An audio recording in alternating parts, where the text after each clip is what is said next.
Jeffrey Epstein's ex-girlfriend speaking out tonight. Stacey Williams, a former Sports Illustrated model who dated Epstein in the early 90s, has spent time with both Epstein and Donald Trump together. In one disturbing alleged incident, which Williams went public with last year before the presidential election, Williams says Trump groped her in front of Epstein at Trump Tower in 1993. Here's what she told our Sunland Serfati when she first broke her silence. The second he was in front of me, he pulled me into him, and his hands were just on me and didn't come off. Then the hands started moving, and they were on the, on the side of my breasts, on my hips, back down to my butt, back up, sort of. Then, they were just on me the whole time. And I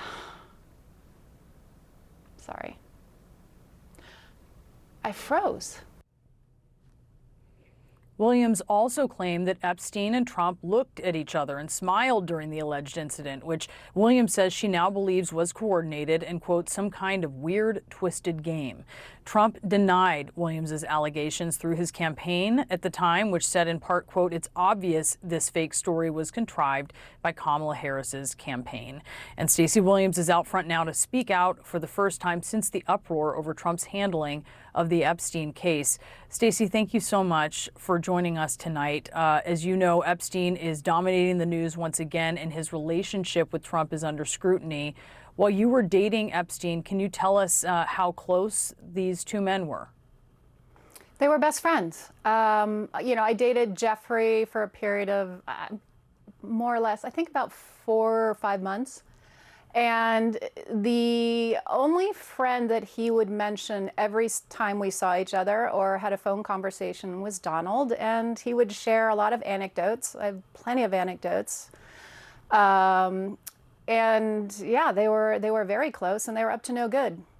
And how did Epstein talk about Trump? Sort of what was the quality of those anecdotes and how he described him? Well, there was a time when he mentioned that he had to check in on him because he was unwell and very upset about something that had happened. I remember because he was late to pick me up, and he was explaining why he was late. They were just, it was such a long time ago, but it was just that was his bro, that was his wingman. It was clearly, I'd hear about Ghislaine and I'd hear about Jeffrey. And I met Ghislaine in his house. She would come wafting in and out, the home in New York. So he was clearly just someone that he talked about all the time. And again, I met Jeffrey the second time and we started dating based on the reintroduction that happened at the Plaza Hotel at a Christmas party in 1992 that Donald Trump threw. And they were very, very close. So let's talk about this incident, alleged incident in 1993, where you say that Trump groped you in front of Epstein. I do want to note that CNN has spoken to 3 friends of yours who confirmed that you told them about this alleged incident over past decades.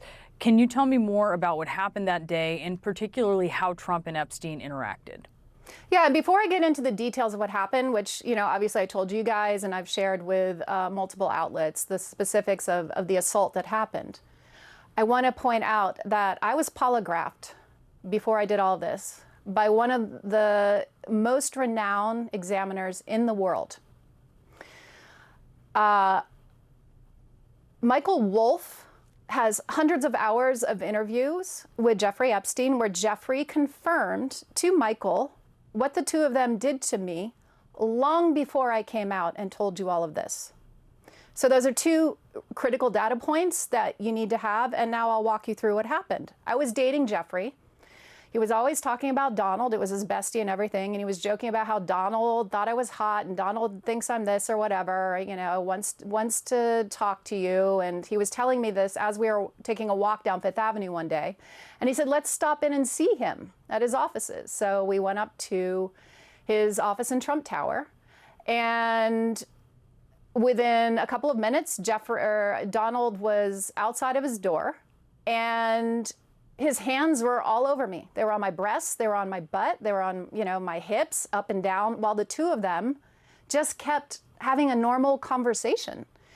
I don't remember exactly what was in the conversation. Again, this was, we're talking 90, this is 93 now. It was something about, it was irrelevant. It was like, oh, Stacey's career's on fire. She just did Sports Illustrated again, blah, blah, blah, blah, blah. And they were back and forth, smiling and grinning and carrying on a conversation while Donald ran his hands all over me.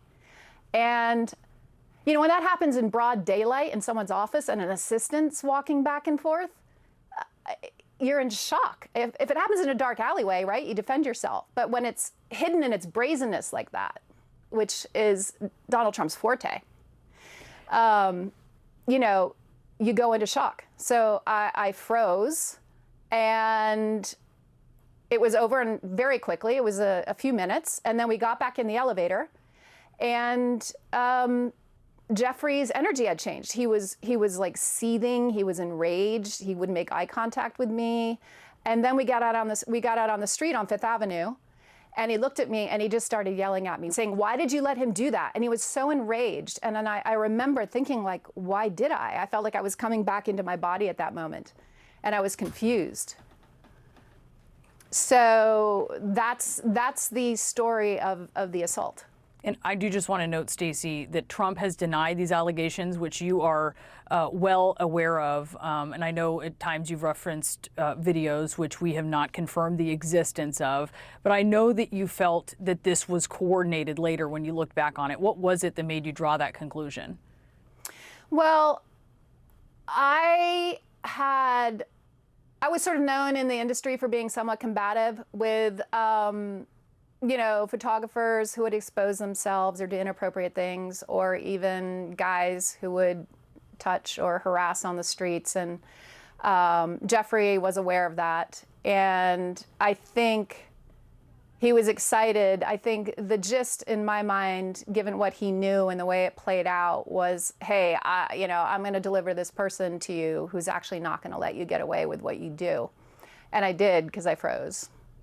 Like I said, when it's hidden in its brazenness like that, you freeze. And, he's a master of that. So, I mean, he talked about it, right? He talked about pussy grabbing on the Access Hollywood tape.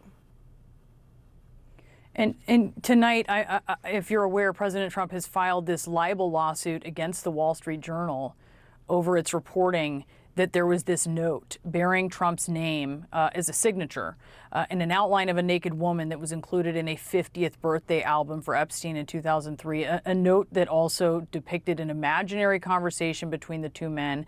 And part of it reads, quote, Donald saying, "We have certain things in common, Jeffrey. Jeffrey, yes, we do. Come to think of it, Donald, enigmas never age. Have you noticed that? Jeffrey, as a matter of fact, it was clear to me that the last time I saw you." And then finally, Donald, "A pal is a wonderful thing. Happy birthday, and may every day be another wonderful secret." Trump called that letter fake. He said it was out of character for him because he never wrote a picture or drew a picture in his life. Wrote a picture, I think he said. No, it's not his kind of language. Based on your time with both men, does that sound out of character to you? What, are you kidding me? I know what they were up to together. It happened to me. I was polygraphed. I have the post-assault postcard with a love note. So I have the receipts. Where are Donald Trump's receipts? Where are they? I know what they were up to together, and I know what that means. It's very clear. It wasn't baking or fishing. Well, Stacey Williams, I really appreciate you taking the time to speak with us tonight. Thank you so much. Thank you.